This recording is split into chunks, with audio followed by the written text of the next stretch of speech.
When you get older, when a woman gets older and passes through that menopause, very important rite of passage, maybe only compares to, you know, like puberty and becoming a woman. I feel like that's how we learn things, how we learn our wisdom, and we have to go within, and when we go within, we have to be alone to do it. I kind of have a rescue kit for my menopause.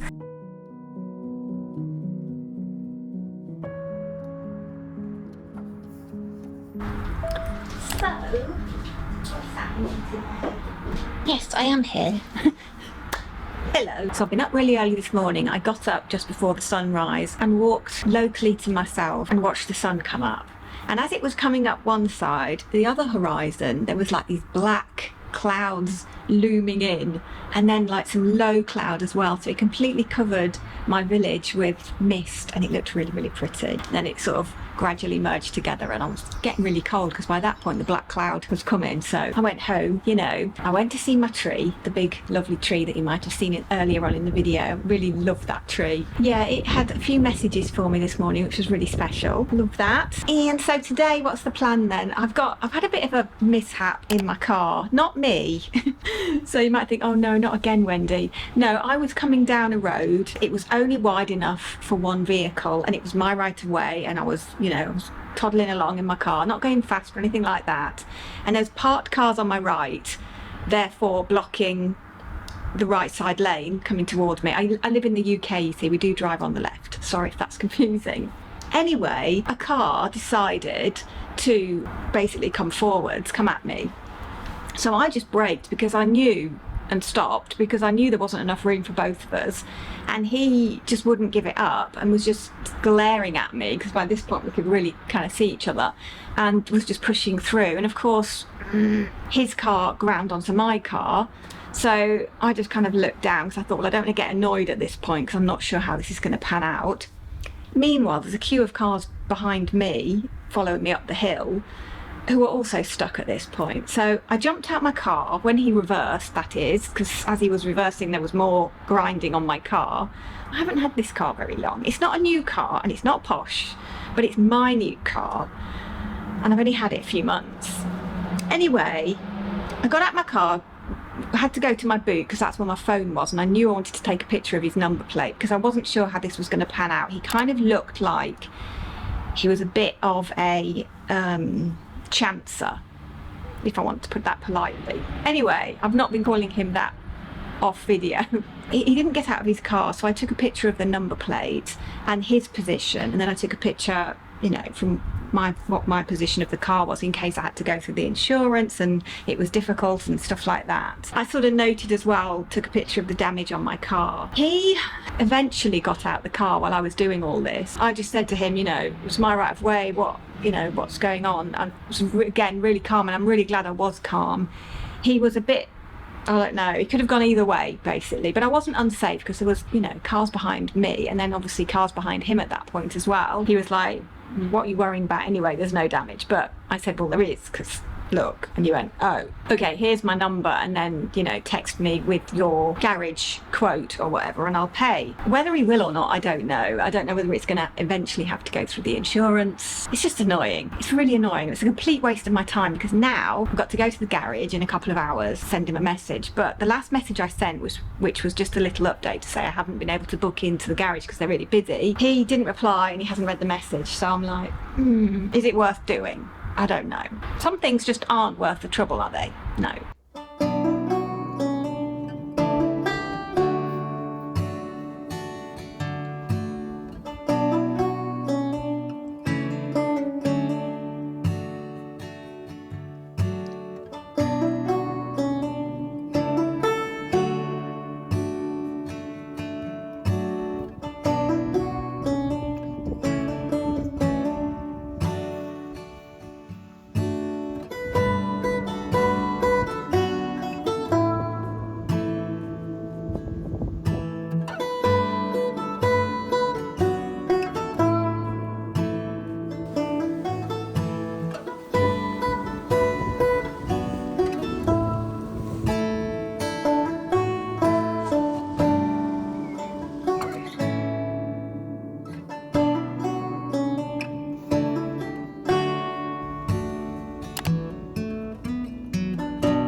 So good morning. I have just woken up and I'm really tired after being away.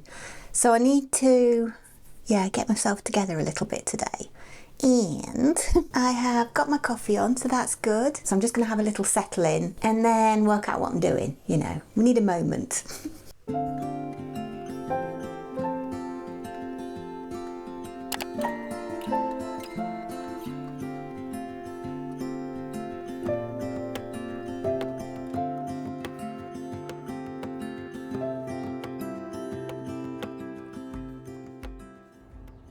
So I've just put another pot of coffee on because, I'm procrastinating starting my day actually. And I'm just really tired from my trip. And I went on my own because James was away at working and I'm not used to driving myself for 4 hours, and the way back was a little bit longer because it was busy. Had a lovely time, of course, so it was all worth it. So I'm just trying to land after that. It kind of feels like ages since I've put a video up, even though it's just the normal 2 weeks, because I do tend to put them up every 2 weeks. I am a creature of routine by nature anyway, so that feels, quite natural for me. And I can't really fathom how I managed to put videos up every week when I did. So not sure how I did that.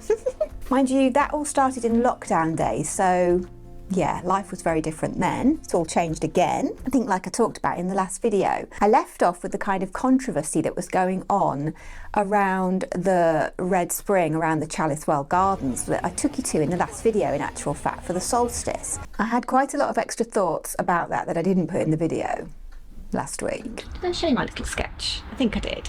Anyway, my little sketch of the mother and child statue, which admittedly does look very Catholic. It does look like it could be Mary, I don't know. It is called mother and child, so it's not supposed to be aligned to any religion, and it's not a point of worship, but it is, or it was, a sacred place, like a pilgrimage kind of situation. So it's a really special place, and it's a very peaceful, meditative, tranquil garden anyway. I mean, it's called the Peace Garden, so there's not so much peace. And I think there was a little bit of justification on the side of the trustees yesterday. They were kind of overseeing things, part of the solstice celebrations, because on the one hand they're saying they're not aligned to any religion and they just want to be have complete neutrality, but on the other hand they're holding a solstice ceremony, and some people that go there are neutral and it's just Mother Earth and that kind of thing, and some people that go there are practicing pagans, and so that's a religion. So how can they say, right, we're getting rid of the figurine because we want to remain neutral for all faiths? At the same time, there are obviously religious connotations going on. So, and also the statue was, some people are saying it was made or sculpted by an artist who did really bad things. And I'm not going to say that on here, what he did. But it wasn't actually made by that person. It was influenced or inspired by that person. The person that made it has already made a statement about all this and is actually quite upset about things, apparently, but has said, I didn't know anything about any of that, as many people didn't, because until this particular artist died that had done the bad things, it didn't come out till after his death. So this artist had no idea, and so for me it's all about intention, and I'm not sure, I can understand both sides, but for me it's like, if an artist has created something with pure intention and has sculpted mother and child, and there's no shadow hanging over that, for me, because as I say, it's about original intention in the making of the works. I would, however, question that the people who have decided to take it away and move it, well, first of all, take it away completely, and then there was complete uproar from people who loved it, who had visited, or local, international uproar it was. It was quite a big deal. And so they had to reinstate her, but they didn't put her back. And so now, from an artist's point of view as well, she is very much exposed to the weather and the elements. She's sat on the ground, which can't be good for her, especially long term. Although she looks lovely where she is right now in the sunshine and the dry, is that going to be sustainable? So it almost feels like she has been shunned in that sense. I think many people are feeling that. So yeah, there was a little bit of strange energy there yesterday. And then, you know, on the other hand, some people are saying, you know, all the people are making a fuss about nothing. The trustees can do what they want. They had good intentions. But it just seems a little bit mixed up, because their intentions on the one hand are saying, you know, the neutrality of religion, and yet they're holding ceremonies. And there's other connotations around the gardens. It's a little bit confusing. And so while I can see both sides, I feel like it was the trustees that were making a fuss to move it in the first place. You know, I know people here who watch my videos, some of you have visited and know the garden, and it's a special place, and so you'll know what I mean. And those are just my thoughts. And I sat there for about 3 hours. I loved it, and I was grounding because I'd, you know, been having some tricky days. Someone was singing, and it just felt very special. Good energy was being put back, if you like, so that felt good. Anyway, let's go and see if the coffee's ready. Yes.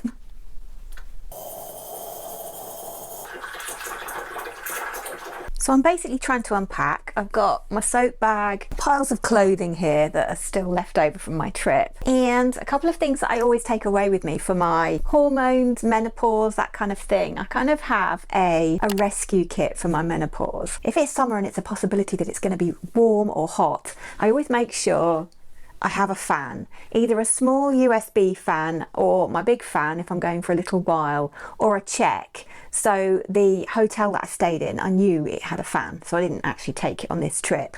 The other thing I always take everywhere is my lavender. So this lavender oil is my go-to for everything, and even just sniffing it can calm you down. But you can have lavender tea.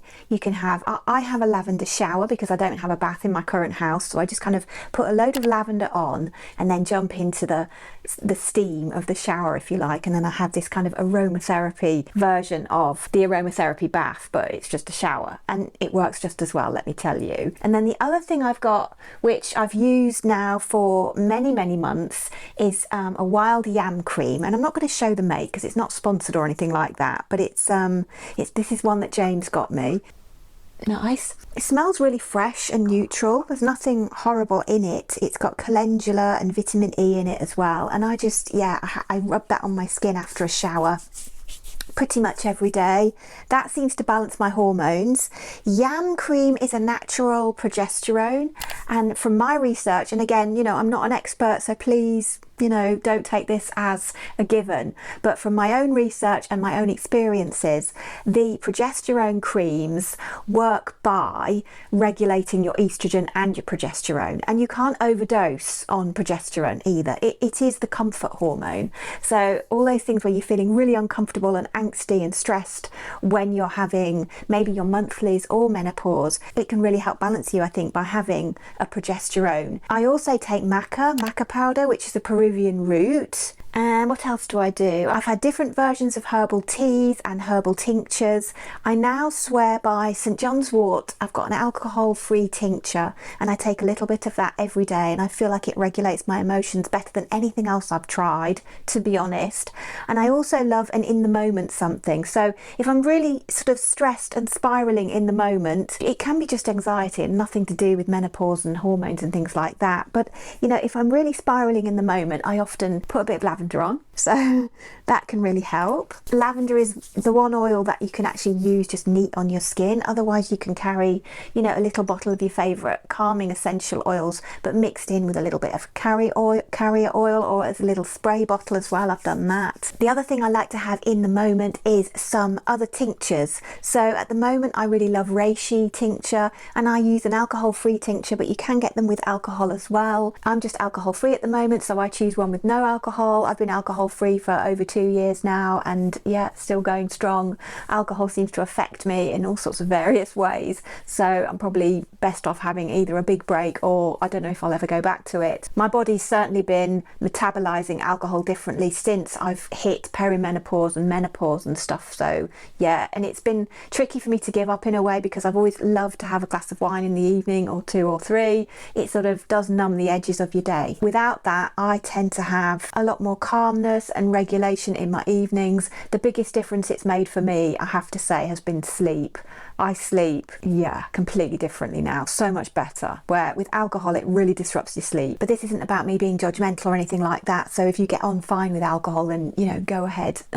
Just do what works for you, you know, that's all I'm saying. If I catch myself in a kind of menopause spiral, or I'm really struggling with my emotions and kind of leveling myself out and grounding, I think grounding is one thing I really like to do. So I always take a grounding mat when I go away, and James does as well. So it's just literally a little standing mat or something that you would put on your desk. So it's really, I think it cost me about £30, so 30 UK pounds. And you can get these massive grounding sheets that you put on your beds, but we sort of chose to experiment, and this has worked really well for us. And it just, you don't have to switch your socket on, but it plugs in to one of your electric sockets and then connects with this little snap on the corner to activate the grounding, if you like. And I sleep with that on my feet. That's something I take away with me as well, and it's a real rescue remedy for everything. Of course, you can ground on the ground, on the grass. It's not going to work on concrete or pavement or something like that. You do actually need the ground. So now I've got a garden, I ground every single day in the garden, especially when it's in the morning and I've got the dew on the grass. That's a great time to do it because you have the negative ions and, you know, within the water and the ground and everything. So I'll link the grounding video down below, the one I watched, which was really, really good, in case anyone's interested and doesn't know about grounding, because yeah, I found it life-changing. Oh, I've got my button trapped in my hair. That's better. So I'm just going to keep unpacking and put all my laundry bits and bobs together and get my house sorted a bit more, because my house is feeling in all disarray. You know how it is. Some people I know tidy their whole house before they go away and have it all organised so that when they come back it's really, really nice, and I wish I was that kind of person. But honestly, it takes me a good couple of hours to pack and get all my bits and bobs together, because I get a bit nervous in case I forget something that I'm really, really going to need, even though it doesn't really matter because I could probably manage or get something, you know, while I'm away. I'm not going in the middle of the jungle or anything like that. I've got, you know, everything I need all around me, but I do tend to get a bit stressed when I go away. So you'll have to let me know in the comments if you're similar or completely different. You know, what are you like when you go away? Because for me, yeah, I don't actually find it that easy, if I'm being really honest. And I'm absolutely fine when I'm on the way and when I'm there, but it's just the bit before, if you like. So the last thing I want to be doing at that time is tidying up the house and worrying about that. So, I mean, I don't leave it a mess. I wash the pots and things like that, but there's stuff. So I need to just have a little tidy up, yes. And I've pretty much tried everything, you know, making a comprehensive packing list. You know, you'd think that would be really, really helpful, but different scenarios require different things. And also, since I am getting older and growing older, I'm finding myself less resilient, less flexible when it comes to wanting to have my stuff, wanting to stay at home. I'm more and more reclusive, more and more introverted. So again, you know, you'll have to let me know down there if that rings true for you as well. But that's just things I'm noticing about myself. But that's all quite different for me because I've always been, you know, kind of quite flexible and love traveling and adventure. And I still love those things, but I just need to take sort of extra remedy kits with me and backup plans and that kind of thing. Yeah, I like the right tea, my essential oils, the right creams, hot water bottle or a fan, depending.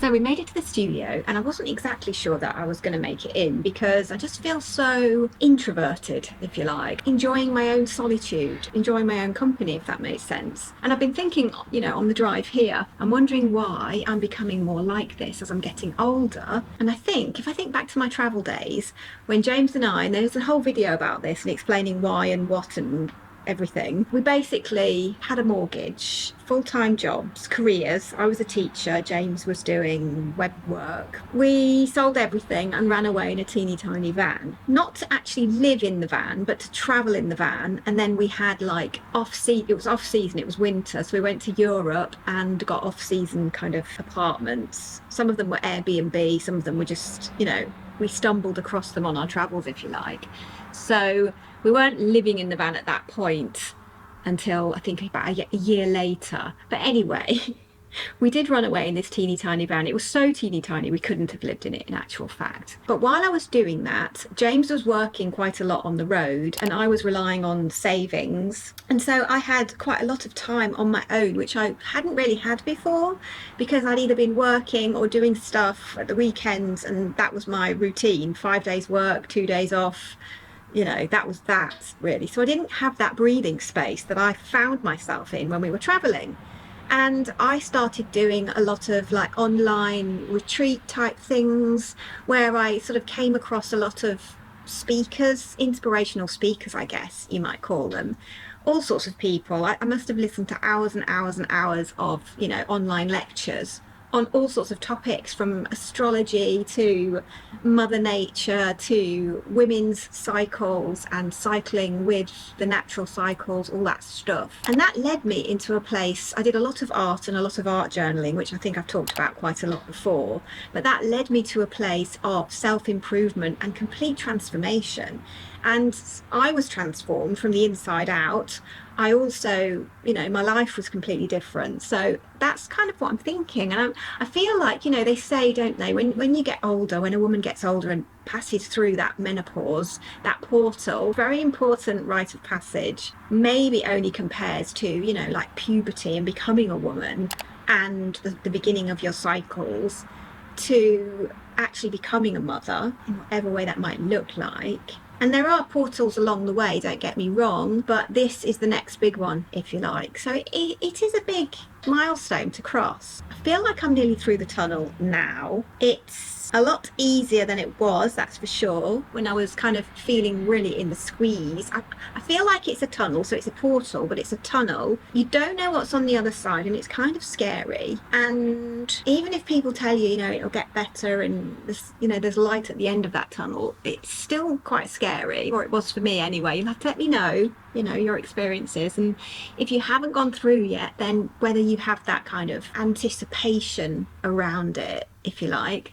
But yeah, that was what it was like for me. And now I feel like I'm done the squeezy part of the tunnel, and I'm not quite out the other side. I still have, you know, some things going on, but yeah, it's much easier now, and I'm noticing things less and less. So, you know, those remedies that I was talking about earlier, I barely dip into them, to be fair, apart from maybe my lavender, which I think is to do with other things as well. It's not just to do with menopause. So yeah, it's all an interesting process, but I feel like that's how we come into our wisdom. I certainly felt like I wanted less social, less company. I'm not talking about you in here. This is, you know, I really appreciate you keeping me company, but this is kind of, I can have my solitude and company by doing this. This is, I don't know, maybe this is why I did start a YouTube channel when I turned 50. I have no idea. I just kind of lost my mind and did it. I think what I'm trying to say in a roundabout way is that I feel like that's how we learn things, how we learn our wisdom, and we have to go within, and when we go within, we have to be alone to do it. So that requires our solitude, our introversion, if you like. And certainly for me, that was definitely a part of it. And I'm still there. I still love to be by myself. I definitely prefer to be by myself than in company, where, you know, you can feel more alone, can't you, when you're actually in company. So it's not about the physical aspect of it often. It depends who the company is, if you like. But for me, I think it's because I've been together with James for so long. It's going to be 20 years this year, which is really exciting. But yeah, we've learned so well because we lived in a van for several years as well. So we lived in a really small space. We've learned to navigate each other's ebbs and flows, our inhales and our exhales, if you like, without, you know, feeling rejected by the other person. If one of us wants to be on our own or doing something without the other person, that's completely fine with us. So I'm completely fine with James. And even though I am actually literally on my own quite a lot because he works away currently, this is a temporary situation. So it isn't a bad thing to want to be on your own, to like your own company. And I think, you know, we notice it more and more, don't we? If we're in company and we become absolutely exhausted and we need to retreat to recharge. Yeah, I think that it's very telling, isn't it? It gives us the messages that we need. Anyway.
as always, thank you so much for watching, especially if you made it to the end of this video. I really appreciate you. Try to keep your light shining bright, and I will see you really, really soon in the next one. Bye for now.